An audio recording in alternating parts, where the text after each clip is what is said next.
After polling employees across various organizations, we found that the most common answer to the question, "What has kept you at this firm?" is the people. But you may be wondering, what's so special about the people? Well, research shows that friendship is a consequence of teamwork caused by three components: proximity, frequency of communication, and common work goals. If you think about it, you spend 30 to 60% of your day with your fellow colleagues. Research shows that the quality and quantity of these interpersonal relationships are the most reliable indicators of happiness and life satisfaction for people of all ages. So, what are the benefits of having friends at work? Workplace friendships enhance organizational performance because friends at work like to help each other with tasks and communicate with morale-building behaviors, thus increasing employees' motivation and productivity. Additionally, individuals with close friends at work are less likely to leave the organization than individuals who do not, because they gain a sense of belonging and obligation to friends who have accepted, understood, and helped them at work. From the management's perspective, workplace friendships can actually affect the firm's output. For organizations, workplace friendships help facilitate cooperation and cohesion, drives creativity and innovation, and promotes information sharing and productive conflict. More specifically, information sharing then leads to higher employee engagement, allowing firms to retain top talent.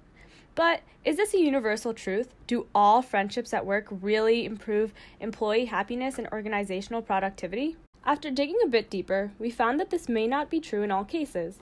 For example, friends often withhold their criticism of a teammate's work because they don't want to hurt the friendship. It becomes difficult to separate the professional and personal components of the relationship. But why is this so? When we examine the degree of friendship between colleagues, after a certain level of friendship, productivity actually begins to taper because people end up blurring the lines between personal and professional relationships. Empirical evidence shows that employees have a difficult time maintaining the coworker-friend relationship. They find that they are more susceptible to office gossip, which becomes a distraction from work-related activities and undermines merit-based decision-making. Another study shows that within a leader-follower dyad, there are both benefits and drawbacks. While such a dyad allows for openness and trust, it can also lead to favoritism and cause life events to distract from work.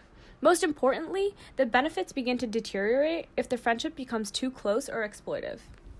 Therefore, friendships in the workplace are only beneficial to a certain degree.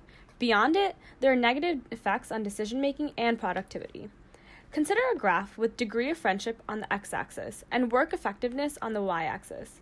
At one extreme, we have coworkers who are not friends at all, and on the other extreme, we have coworkers with incredibly close personal friendships. As the degree of friendship begins to increase, there's a positive impact on work effectiveness. However, beyond some optimal point, the boundary between personal and professional is less defined, and psychological conflict emerges. To illustrate this optimal level of friendship, let's examine the following situation. As an incoming associate to a new firm, your team decides to take you out to happy hour to foster team bonding. Over the many weekly happy hours, you become more and more comfortable with your team and feel psychologically safe to ask more questions, trust them as coworkers, and are even excited to come to work every day. However, when you become too comfortable with the team, you begin to gossip more during the coffee breaks and overhear a controversial personal issue about another teammate. This taints your perception of this person, and this bias then interferes with the objective and merit-based decision-making that you previously had. As you can see here, it becomes difficult to discern your personal life from your professional life. To prevent the blurring of lines, but also to harness the benefits of friendship at work, employees and executives should focus on promoting relationships in the organization as a whole, rather than just focusing on building relationships within siloed teams. This allows employees to build their optimal degree of friendship on the team while simultaneously building deeper relationships outside the team. To practically implement this, employees and executives can set boundaries on what can be discussed in professional settings.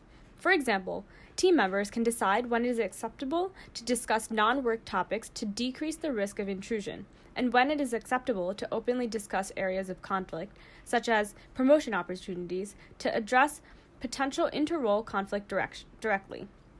So when you join your first company and team post-grad, aim to prevent blurring the lines between your personal and professional relationships within your immediate team and focus on forming deeper friendships outside.